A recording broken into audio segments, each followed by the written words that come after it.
the beginning of the week, Peter Obi and the Labour Party tendered additional exhibits before the Presidential Election Court in a bid to establish allegations of malpractices in the conduct of the February 25 presidential election.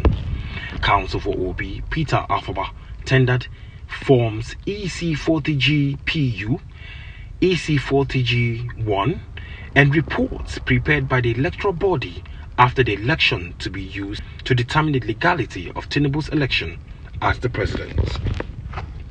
On the next adjourned date, there was an altercation between the Labour Party and INEC at the Presidential Election Petitions Court on Wednesday, following claims made by Peter Obi's lead counsel Livia Uzoku that INEC chairman was dodging the services of subpoena issued by the court for him to produce certain documents.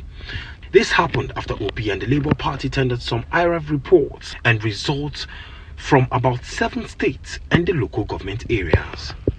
The Labour Party also presented a mathematics professor who submitted an analytical report of the results declared by INEC, identifying some inconsistencies. Earlier in the day, the Labour Party had also tendered over 18,000 polling unit results, which it says were downloaded from INEC result viewing portal. But the results sheets, which are to serve as evidence in its petition challenging the February 25 presidential election, were all blurry. Counsel for Obi, Onyechi Ibazo, had told the court that the documents came out as blurred from INEC results viewing website after it was downloaded. On Friday, a video evidence from AIT's Democracy Today program was displayed at the Presidential Election Petition Court and admitted as evidence for the Labour Party and Peter Obi.